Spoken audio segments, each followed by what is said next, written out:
Buenas tardes, profesor. Mi nombre es Miguel Ángel Rico Guerrero y estamos en la materia de mecánica de fluidos. Bueno, en este caso podemos ver que aquí tengo mi vaso con agua al tope y con el cubo de hielo. Y aquí puedo notar que al irse derritiendo el hielo no se está derramando parte del líquido. Bueno, en este caso, por ejemplo, tenemos dos fases que sería estado líquido y estado sólido.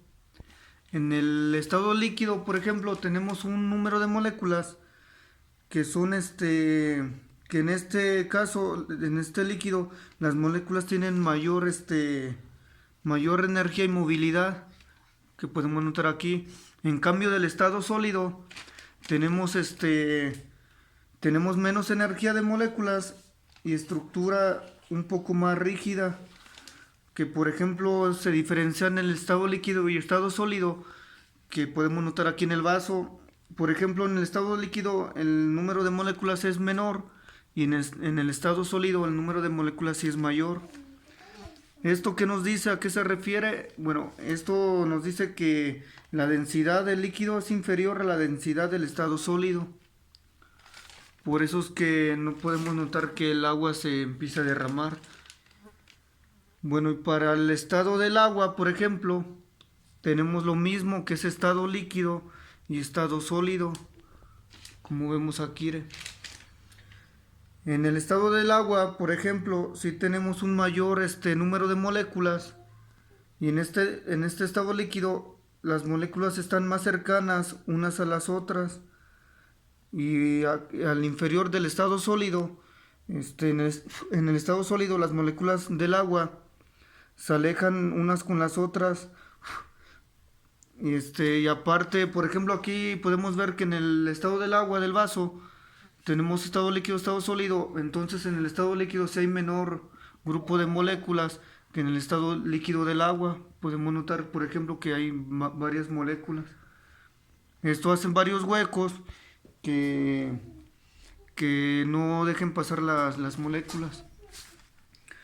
Bueno, ¿esto a qué se refiere en el estado del agua? Esto nos dice nos quiere decir que la densidad del agua líquida es mayor a la densidad del sólido. Por eso el cubo de hielo flota y no se derrama parte del líquido del agua, como lo podemos notar aquí. Aún no se derrite el hielo, pero sí podemos notar que no está subiendo parte del líquido. Más que nada el hielo se derrite, pero el agua no se derrama.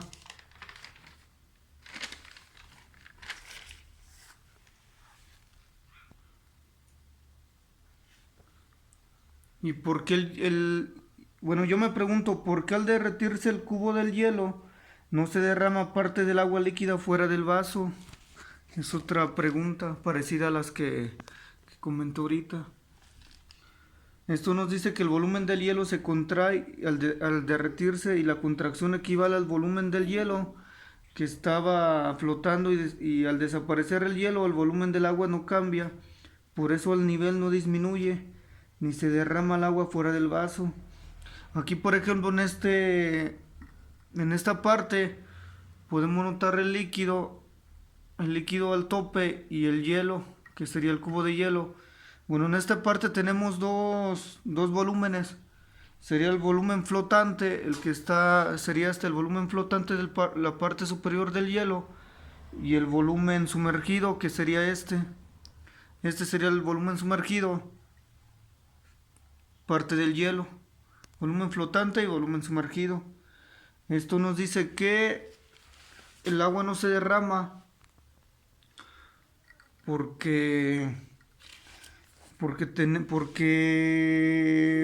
se contrae y se derrite, y la contracción equivale al volumen del hielo que estaba flotando. Sí, pues aquí podemos notar que todavía no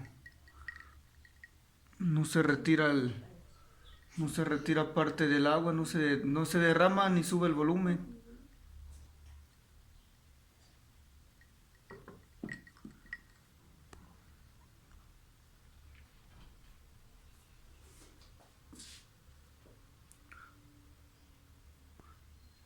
De hecho ya lleva como 10 minutos, profesor, que puse a derretir el hielo, pero no hay cambios.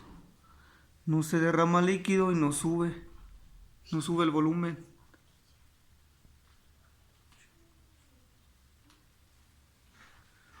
Bueno, profesor, por mi parte sería todo. Le repito mi nombre, Miguel Ángel Rico Guerrero, y estamos en la materia de mecánico de fluidos, en el experimento de por qué el agua no se derrama si tiene un cubo de hielo flotando.